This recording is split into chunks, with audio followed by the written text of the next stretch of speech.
Walaupun aku dah pandai untuk fly drone, tapi aku tak control pun dia punya remote control ni, tapi dia boleh track aku, dia boleh bergerak sendiri. And kalau korang nak tahu macam mana, korang kena stay tune in this video guys.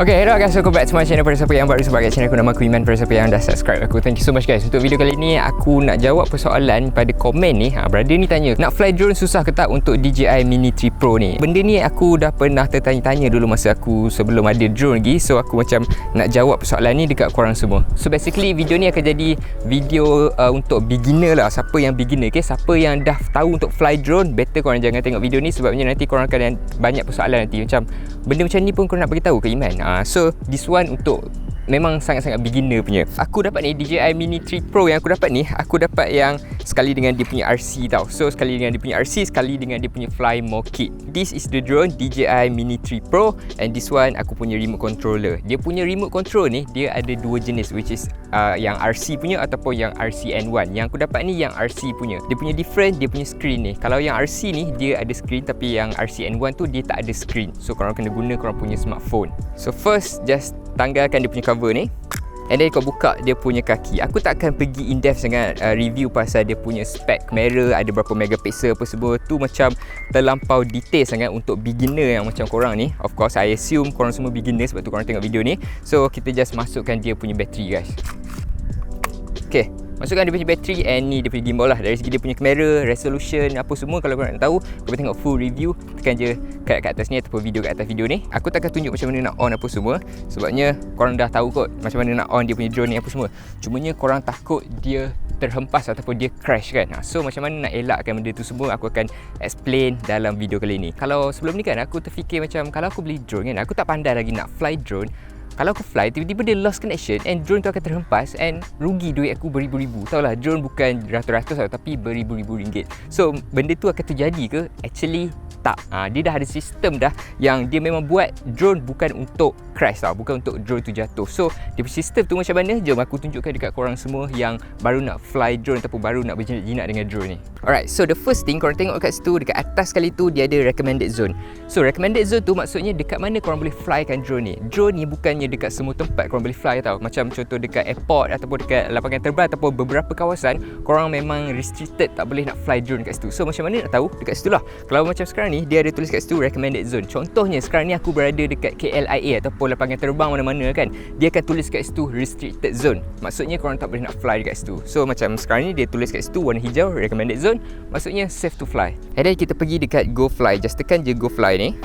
Okay, once kau tekan je, dia akan ada dekat situ altitude zone 117 meter. Apa itu 117 meter? Dia punya ketinggian. Aku dah set dah dia punya ketinggian pada 117 meter. So kalau kau nak tekan, kau tekan je kat situ, kau boleh adjust dia punya ketinggian dah. Macam maximum altitude tu aku nak naikkan sampai 500 pun boleh juga. Dia punya maximum untuk DJI Mini 3 Pro ni dia sampai 500 meter. Tapi bila aku set daripada 500 meter kan, dia akan keluar kat situ, you are modifying, sorry aku nak elakkan angin, you are modifying the maximum flight altitude. Maksudnya kalau korang lepas daripada 120 meter ataupun 400 kaki kan, korang dah melanggar undang-undang negara. Sebabnya ya, kalau korang main drone, korang kena tahu yang bukan korang boleh pergi tinggi setinggi-tinggi ataupun dekat semua tempat kau boleh fly. Dia ada dia punya limit ataupun dia ada dia punya restricted tu. And then dekat situ return to home altitude. Maksudnya dekat sini, kalau dia dah lost signal kan, drone ni dia akan naik pada ketinggian yang maksimum. So ketinggian maksimum mana yang aku nak set kan? Contohnya aku nak set pada 50 meter pun boleh juga, tapi dia akan jadi rendah lah. Korang kena tengok kawasan sekeliling korang. Macam sekarang ni kan, aku rasa pada ketinggian 50 meter ataupun 100 meter tu dah macam tinggi sangat dah. Sebabnya dekat sini just kawasan perumahan saja. So tak akan ada banyak halangan ataupun bangunan tinggi. And dekat belah kanan tu, kau nampak yang warna hijau ada nombor tu, tu adalah dia punya bateri. Macam phone korang dia ada bateri kan. Drone pun sama juga, dia ada dia punya bateri. So dia punya bateri dekat situ 98%. And just to mention dekat korang semua, bateri drone dia tak macam bateri phone korang tau. Sebabnya drone ni dia punya bateri memang sangat-sangat cepat untuk turun. Kalau tinggal 20% tu, maksudnya memang dia akan korang kena return to home lah.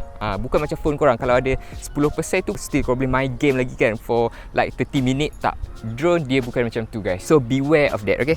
Lepas tu yang kat belakang tu dia punya signal, dia punya RC. So kalau kita tekan RC tu, dia akan adalah signal strong. Sebabnya drone ni still dekat dengan aku punya remote controller ni. Dan dekat belakang yang titik 3 tu korang boleh pergi dekat dia punya setting. Dekat dia punya setting ni dia ada dia punya sistem ataupun dia punya setting lain lah.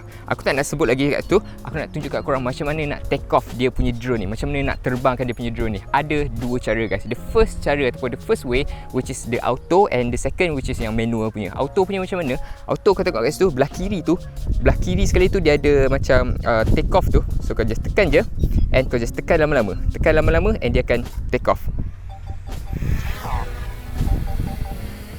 Right, see, dia dah take off dah. Okay, cara yang kedua which is cara yang manual. Cara yang manual ni korang take off secara manually lah. So macam mana? Dekat dia punya remote controller ni kan, dia ada dua joystick tau. Dekat sini belah kiri and belah kanan. Untuk nak take off kan dia, kau ambil belah kiri and belah kanan ni, kau tarik ke dalam and ke bawah. Okay, yang belah kiri ni untuk naikkan ataupun untuk turunkan dia. So kita nak naikkan, kita just push upward and dia akan naik lah, drone tu akan naik. And untuk nak turun, kita turunkan dia. Okay, yang belah kiri ni, kalau kita ke kiri kan, dia akan pusing ke kiri. And kalau kita ke kanan, dia akan pusing, kalau kita ke kanan, dia akan pusing ke kanan. Okay, kalau aku ke depan, dia akan terbang ke depan. And kalau aku ke belakang, dia akan terbang ke belakang. Alright. And kalau kita ke kiri kan dia pula, dia akan ke kiri lah, drone tu akan ke kiri. And ke kanan, drone tu akan ke kanan. Okay, you get the basic of movement korang punya drone. Senang macam tu je. Cumanya kalau korang nak pro ataupun lagi smooth, korang kena practice lah macam mana nak gerakkan drone ni ke atas, ke bawah, ke kiri and ke kanan kan dia. Okay, macam mana kalau tiba-tiba aku terlanggar bangunan ataupun pokok, macam mana? No need to worry actually. Drone ni macam aku cakap tadi, dia dibuat bukan untuk crash. So dia ada sensor. Untuk Mini 3 Pro ni, dia ada 3 sensor dekat bahagian depan, belakang and dekat bahagian bawah. Meaning yang dekat sini kan, dia punya sensor ni kalau lah aku nak langgar kan, jom kita tengok kat sini. Kalau aku kedepankan dia, dia akan slowly and dia akan detect ada obstacle. Nampak? Dia dah jadi warna merah kat situ. Maksudnya dia dah detect ada obstacle and dia akan stop dekat situ. Dia tak akan pergi. Kalau ada obstacle kan, dia akan brake, dia akan stop. Macam mana kita nak melepasi pula halangan tu? Contohnya ada halangan kan, kita fly, drone tu dia akan elak benda ataupun halangan tu. Macam mana? Kita pergi dekat setting. So dekat safety ni dia ada bypass, brake ataupun off. So yang aku buat ni yang brake punya, means dia akan brake ataupun dia akan stop. Kalau yang bypass ni, dia akan melepasi halangan tu. Dia akan bypass. Jom kita try macam mana dia avoid dia punya sensor ni. Kita pergi, dia akan elak guys. Dia akan elak dia punya obstacle tu. So tu macam mana korang tak akan crash korang punya drone, sebabnya dia dah ada sensor. So make sure kalau korang nak beli, kau beli yang Mini 3 Pro ni, sebabnya dia ada 3 sensor. Kalau yang mini yang sebelum ni, dia tak ada sensor, dia just ada satu saja sensor which is dekat bahagian bawah. So tu macam tak berapa nak save sangat lah. Sebabnya ramai orang cakap kalau macam baru-baru nak beli kan, beli mini yang murah-murah punya ataupun yang mini ataupun Mini 2 punya, sebabnya dia murah. Tapi actually tu tak selamat untuk beginner. Sebabnya yang Mini 3 Pro ni actually lagi selamat, sebabnya dia ada 3 sensor. So of course lah, lagi selamat, lagi secure untuk fly. Okay, the next aku nak cakap pasal controller ni kan. Macam mana korang nak control drone ni ke atas ke bawah, macam mana nak ambil shot yang cantik kan. Sebabnya korang ni baru newbie ataupun beginner. So korang tak pandai lagi nak ambil shot apa semua. Benda tu melibatkan orang cakap masa yang lama untuk korang nak practice. Tak perlu risau juga, semua masalah ada penyelesaiannya daripada DJI. Function ni kan, kita nak jadikan ataupun kita nak suruh drone tu dia ambil video sendiri, dia bergerak sendiri. Aku tak perlu nak buat apa-apa. So macam mana aku nak dia record aku? Contohnya dekat tengah-tengah ni kan. Okay, aku pergi je dekat sini. Aku just track je. Dia ada active track guys. Okay, aku just track je kat situ. Aku just drag je macam tu and dia akan active track. Okay, active track ni nampak kat situ. Dia dah map dah aku punya location ataupun diri aku. Dia dah map dah kat situ. Ataupun kita boleh cuba lagi sekali. Okay, ni lagi accurate lah. Dia dah ada macam 4 segi yang warna hijau tu kan. So kat sini kan, kalau aku bergerak kan, dia akan ikut aku punya pergerakan. See? Kalau aku bergerak, dia akan ikut aku punya pergerakan. Kat mana aku pergi, dia akan ikut aku punya pergerakan. So korang tak perlu nak risau kalau korang tak pandai nak record benda yang bergerak, macam orang ataupun kereta, sebabnya dia akan automatically record korang punya pergerakan ataupun objek tu. Okay, macam tadi dia just static je kan. Dia punya drone tu just static je. Dia punya kamera je yang bergerak. Sekarang ni aku nak bagi drone tu ikut aku. Dia ikut pergerakan aku. Kalau aku bergerak, dia akan gerak. Kalau aku ke belakang, dia akan ke belakang. So macam mana? Kau just track je macam tadi. Just select je objek yang kau nak track tu. And then kau pergi dekat active track. Active track ni dia akan track lah. Kat situ dia ada trace and parallel. So parallel ni dia macam dia akan aku akan tunjuk contoh kat korang nanti. Sekarang ni kita nak yang trace punya. So kita tekan go. Bila tekan go kan, kalau aku gerak ke mana-mana, dia akan ikut. Dia akan ikut. Drone tu dia tak akan static, tapi dia akan ikut aku punya pergerakan ni. Cumanya korang kena tengoklah. Kalau dia ada macam obstacle, ada pokok ke, ada bangunan ke, korang kena tengok. Especially dekat bahagian sisi, dekat bahagian kiri dan kanan. Sebabnya dekat bahagian kiri dan kanan dia tak ada dia punya sensor tu. Contohnya macam sekarang ni ada pokok dekat belah sini. Tengok macam mana dia avoid. Okey ke tak dia avoid? Okey, dia boleh avoid, dia boleh halang ataupun dia boleh elak dia punya halangan tu. So memang sangat-sangat nice kat situ. Nampak? Aku tak pegang aku punya controller ni. Aku tak buat apa-apa dekat dia punya controller ni, tapi dia boleh ikut aku. So kalau aku patah balik, dia boleh ikut ke tak? Sekarang ni dia cuba untuk elak pokok tu, nampak? Dia cuba untuk elak pokok tu and dia ikut aku punya pergerakan balik. So itulah yang dinamakan sebagai active track. Dia akan ikut pergerakan korang. So kalau korang nak shoot kereta ke, kalau korang nak shoot korang berlari ke, dia boleh record korang secara automatically. Tapi sekarang ni aku tak record sebabnya aku nak tunjuk contoh je dekat korang semua. Okay, sekarang ni aku nak try yang parallel pula. Okay, kita cuba track. Aku track diri aku, and then kita pergi dekat active track, kita ambil yang parallel. Parallel dia akan ikut lah. Kalau macam korang nak berlari, okay ni parallel. Kalau aku bergerak ke sini, dia akan bergerak. Dia akan bergerak ke tepi. Tapi make sure dia punya side sensor korang kena tengok, sebab dia tak ada side sensor. See, dia akan bergerak ke sisi macam ni lah. So kalau aku nak berlari ke apa, memang nice.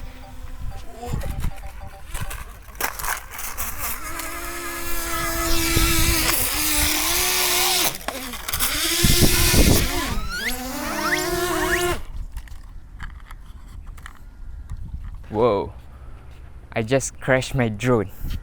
Wow. Tapi dia punya drone still okay guys. Nampak? Walaupun ada minus crash kat sini.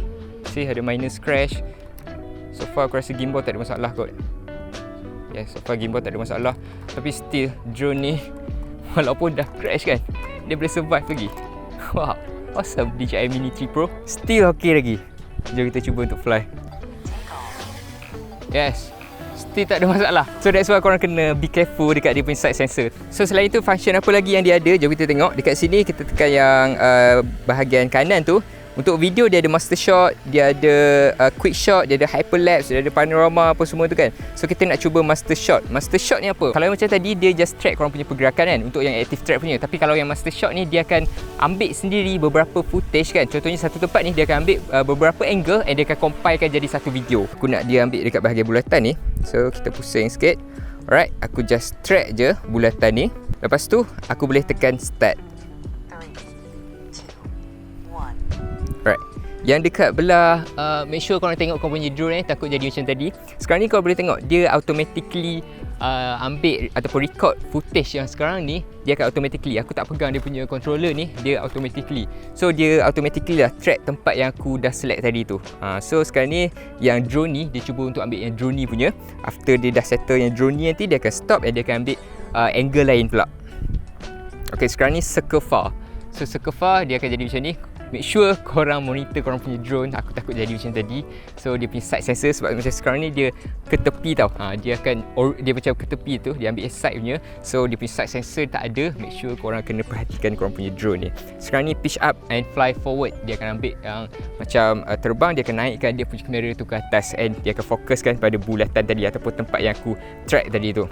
So yang sini dia lagi senang lah. Korang tak perlu nak kena ambil satu-satu footage, sebabnya dia automatically dia akan ambil footage, semua footage ni dia akan ambil sekali. So dia akan compilekan sekali nanti. Dekat belah kiri tu kau boleh nampak kat situ dia ada map tau. So kalau aku tekan map tu, dia akan display kat korang lah drone ni dia dah fly ke mana. Dia akan display kat situ. After dah settle, dia returning balik dekat tempat yang tadi. So actually drone ni dia ada 3 mode tau. 3 mode. Kalau korang rasa macam slow sangat dia bergerak tadi kan, korang boleh adjust kat sini. Dekat sini dia ada yang normal, yang sini and yang sport punya. Okay, this one yang sini punya. Okay, yang sini punya kalau aku ke sana kan, kalau aku fly ke sana, dia slow. Dia akan slow. So kalau aku ambil yang normal punya, dia akan laju sikit lah. This one dia akan laju sikit. Tapi kalau yang macam yang sport mode punya kan, yang sport mode ni dia memang laju, tapi dia punya obstacle sensing, dia punya sensor tu dia tak detect. Depan, belakang, kiri, bawah semua dia tak detect. So korang kena careful lah, sebab yang ni dia akan laju. Yang ni memang korang kena monitor korang punya pergerakan. Sebabnya dia memang akan jadi sangat-sangat laju guys. See? So yang ni bahaya lah. Kalau korang nak fly, make sure 100% di bawah pemerhatian korang.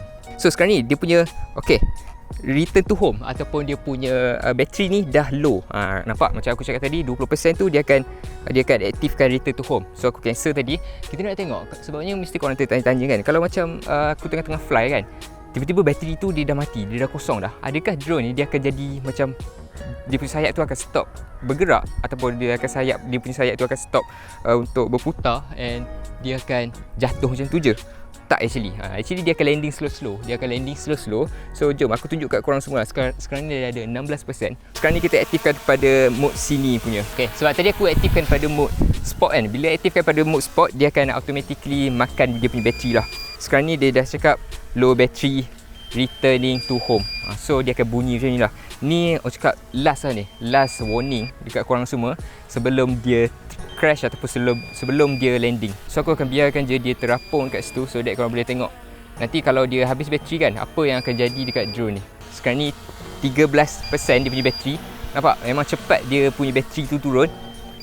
So apa yang akan jadi nanti korang tengok lah. Aku akan tunggu sampai dia automatically landing. Kalau korang tak percaya aku kan, critical battery lah. Critical battery, so dia akan beeping laju macam ni and korang dah tak boleh nak buat apa dah sekarang ni. Sekarang ni just low battery, dia akan landing automatically. Kalau aku naikkan, dia still boleh naikkan, tapi tak lama lah, dia akan turun juga. Kalau aku naikkan, dia akan turun juga. Kalau aku naikkan, dia akan turun juga. Kalau aku naikkan, dia akan turun juga. So memang tak ada choice. Kalau kita force landing kan, kita tekan sini force landing, tak boleh tekan. So kalau ada sensor kat sini kan, dia akan detect lah, tapi dia akan landing juga. 1%, lagi sikit je. Lagi sikit je. 0%. Sekarang ni dah 0% guys. Sekarang ni 0%, mesti boleh fly lagi lah. Cumanya tunggu masa dia habis je. Sekarang ni rasa macam lama kan, sebabnya aku tak ke depankan dia, aku tak fly forward kan dia. Aku just naikkan sikit-sikit macam tu je. Tapi kalau korang tengah fly kan, tengah nak return to home ni, dia akan lagi cepat lah, dia punya bateri tu akan turun. Sekarang ni dia akan automatically landing. Aku tergagap-gagap. Memang kalau aku naik pun dia tak boleh nak buat apa. So kalau dia habis bateri kan, dia memang akan landing slowly lah. Dia tak ada tiba-tiba macam boom, tak ada. Just in case kalau dia terlanding dalam air, dalam tasik ataupun dalam laut kan, aku mesti boleh tengok. Mesti dia punya preview still ada lagi. So itulah saat-saat akhir korang tengok korang punya drone. Hopefully video ni boleh membantu korang semua untuk yang baru nak belajar drone ataupun yang beginner dekat drone ni kan, macam takut nak try drone ke. Basically apa yang aku boleh suggest kan, which is korang ambil je lah drone yang ada sensor. Kalau korang ni macam baru nak belajar drone and korang macam takut nak invest lebih kan, korang pun belilah drone yang macam drone mini tu yang just tak ada sensor ataupun just ada satu sensor je. Itu lagi bahaya actually, sebabnya dia just ada satu sensor je. Yang ni 3 sensor pun dah crash tadi tu. So kalau korang nak tengok lebih lagi review dia, aku tekan je link dekat description. Aku rasa tu je untuk video kali ni. Thank you so much for watching. Thank you so much for stay daripada awal video sampai video, and see you guys in the next video. Bye.